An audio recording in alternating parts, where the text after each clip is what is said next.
Welcome to Leader Skill Academy, a digital online school of excellence. So today we're gonna focus on topic 2, part B, whereby we will be calculating or analyzing a measure of center of the discrete data. For those who missed in the previous topic, and also those who are in the previous topic, we defined what is discrete data, what is continuous data, what is nominal data, and what is ordinal data. So please don't forget to refer to the previous videos for you to catch up with the program. So today we're gonna focus on the second type of data, which is discrete data. And we say discrete data, it has a very unique characteristics, and one of the characteristics that stands out is that this data, it is expressed in whole number. For example, when you want to count people, you don't have 2 people and a half, so you count either 2 people or 3 people. So that's the unique characteristic of the discrete data, as compared with the continuous data, whereby continuous data, it has a unique characteristic whereby that data its value can fall in a particular range or particular scale. For example, temperature. You can have a temperature of 31.5, you can have a temperature of 28.2, so that's the range. Or we can have an average temperature of about 25 to 26, so that's the range.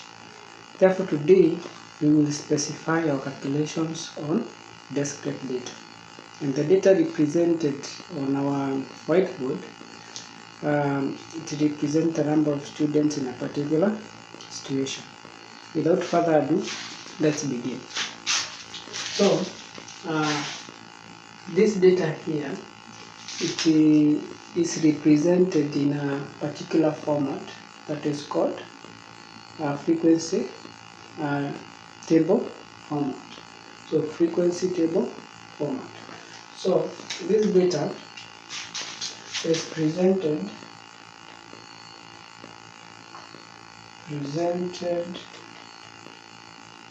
as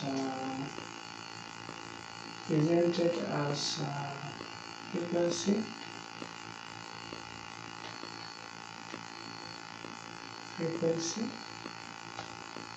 table format.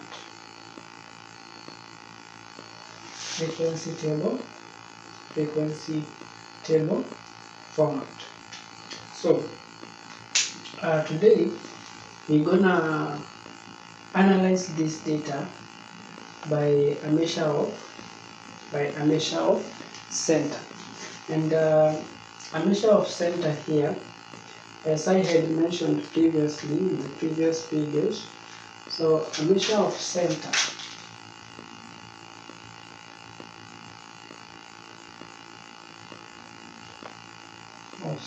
in statistics is simply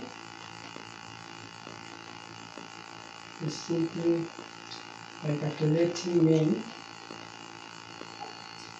B median, and C you're gonna calculate the mode or check the mode. Therefore, when you are presented with this particular type of data, you are supposed to organize the data in a table form in a simpler way, whereby it will help you in your calculations. So how do we do it, guys? For those who are in previous classes, they are good at it. So here you draw your table. You draw your table here. You will draw your table here, and this table, on the first column of our table, we will have x. What is the meaning of x?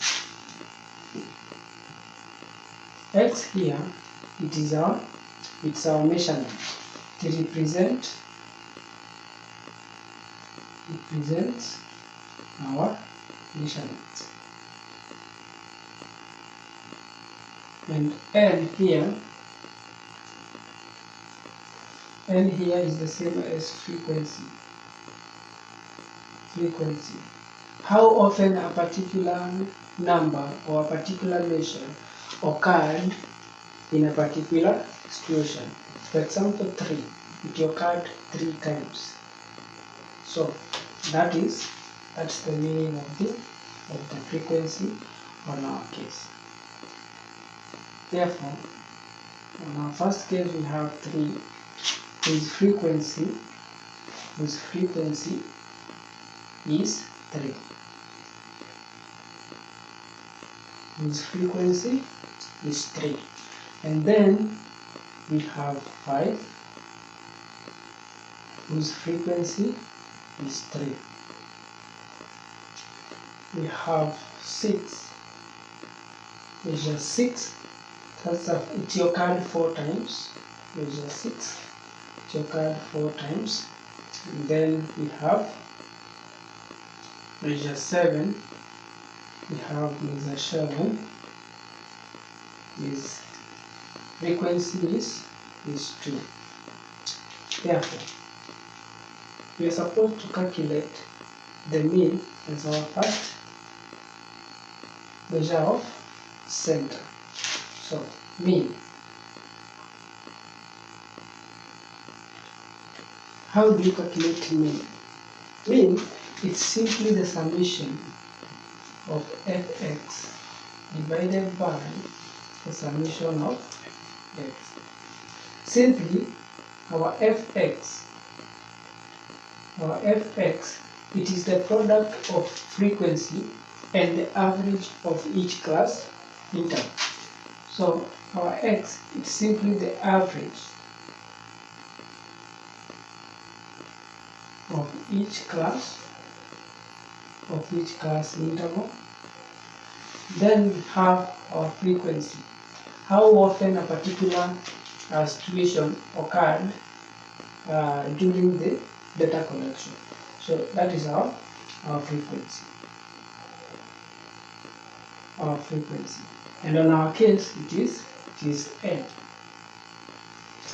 So therefore our formula can also be mean is equal to summation of xn divided by n. Therefore, how do you calculate fx or xn? So here we have another column which is xn or fx. Therefore, we say that fx is the product of the average of each class interval and the frequency. So in our case here we have 3 times 3, which is 9. So our fx on the first situation we will have 9. Then on the second part we have 5 times 3. Here we have 15. Then in our third case we have 6 times 4, which is 2, 4. Then we have finally 7 times 2, which is 14. And the opposite is also true. You can take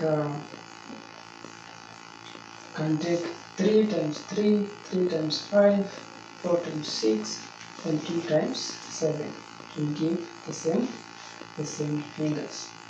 Therefore, the summation of fx now, the summation of fx or nx or xn, depending on how you arrange. So this is simply the total now, the total product of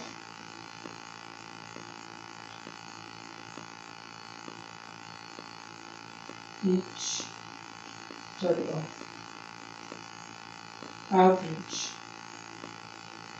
of each class interval and the frequency of each class interval.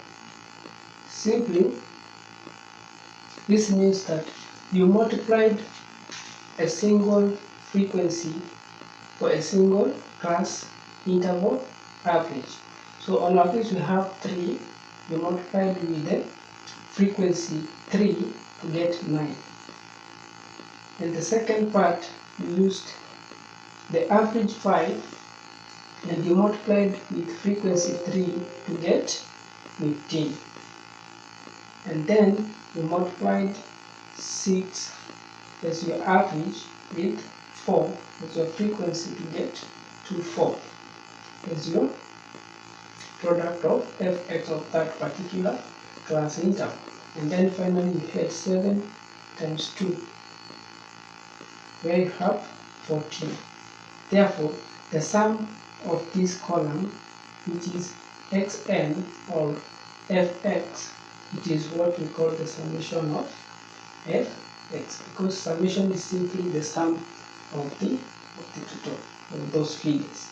So here we will have the summation of fx or xn will be 9 plus 15 plus 24 plus 14. So those who have calculators in the house, we're gonna use the calculators. Times 24 plus 14 is equals to 62. So, and don't forget to subscribe to our channel here. Then we're going to calculate our summation of f, which is total frequency. Now summation of f is equals total frequency is equals total frequency. So our frequency is on the second column. So we will simply add frequency of each class interval. So first we have 3 plus 3 plus 4, then plus 2. So we have 6 plus 4, 10 plus 2, have 12. We have 12 as our total frequency. Now good, we substitute into the formula. Therefore our main value will be 62 divided by 12.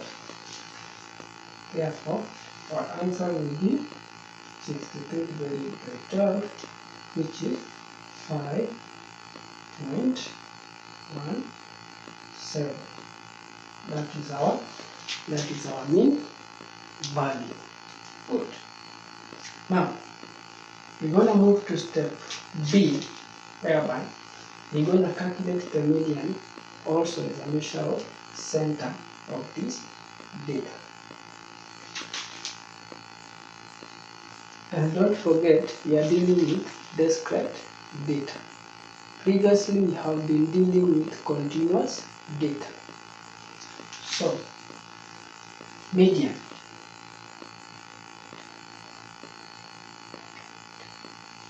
Median of discrete data. Therefore, before we calculate the median, we're going to dive into unique classification of the numbers. And first classification, we have the odd the odd numbers. The odd numbers simply, these are numbers whose last digit is either 1, 3, 5, 7, 9, 11, 13, or 19, etc. Those are the odd numbers. Then we have the second class, which is even numbers. Even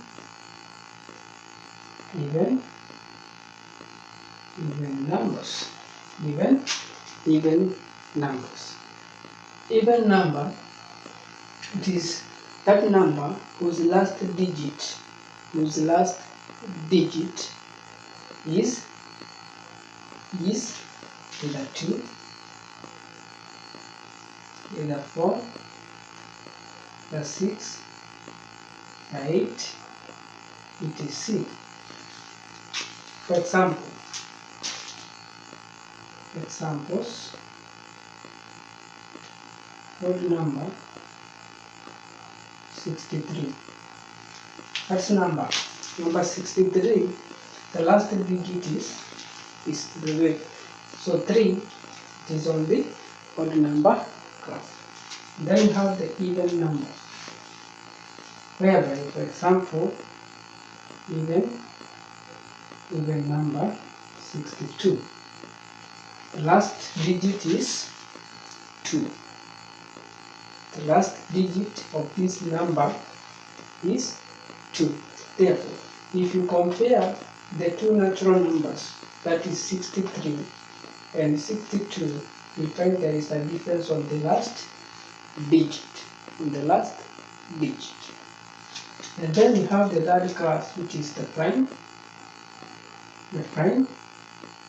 numbers.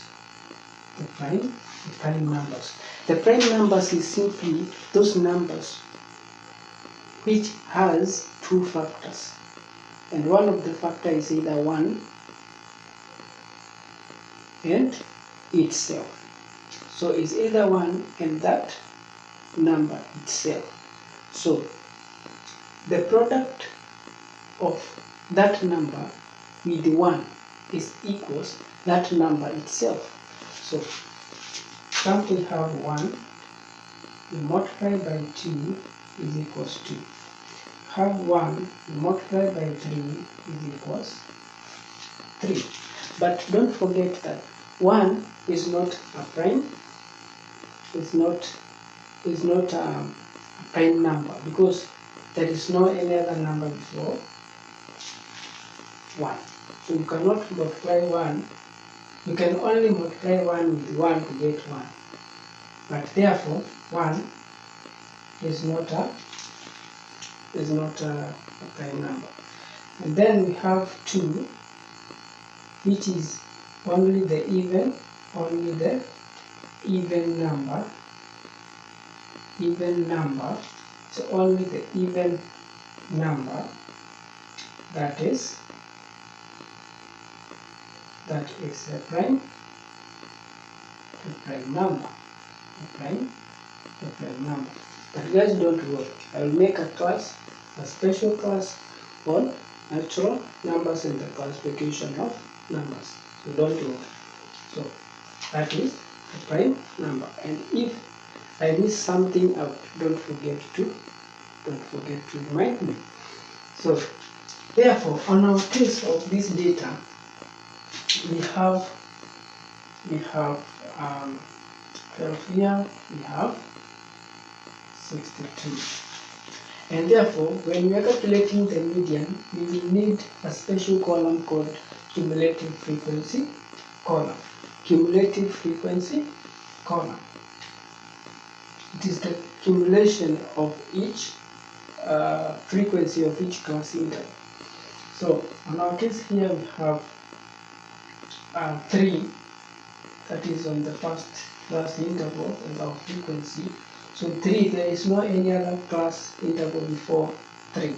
Therefore, we will use this frequency, which is 3 plus 0, which is 3, and then we will have 3 added to the subsequent frequency, which is 3, and then we have 6.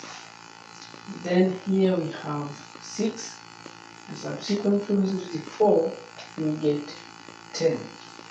And then we'll have 10 plus the subsequent frequency, which is 2, we'll get 12, which is the same as the total frequency.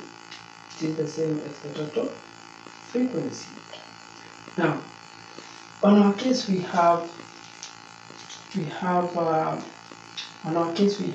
two numbers that falls at the midpoint, and that is 6 and 7.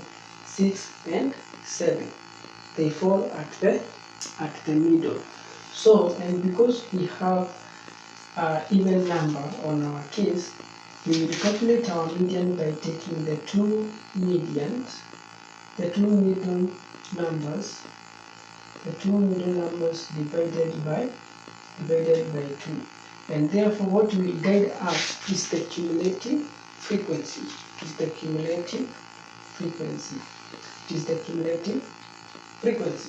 So here on number 6 we have the half of our frequency, which is 12. So if you have the even number, you take the two middle. But if you have the odd numbers, then you take the middle. digit or the middle number. So on our case here, we have seen that 6 and 7, it is our two middles. So we're gonna take our x6 here, is our cumulative frequency, 6 here, whose average was 5. Don't forget that. The average was 5. So we will have 5. We will have 5 here. We will have 5 plus. We have our 7 here. Our 7 will fall under cumulative frequency between 6 and 10, whose value is the average of 6.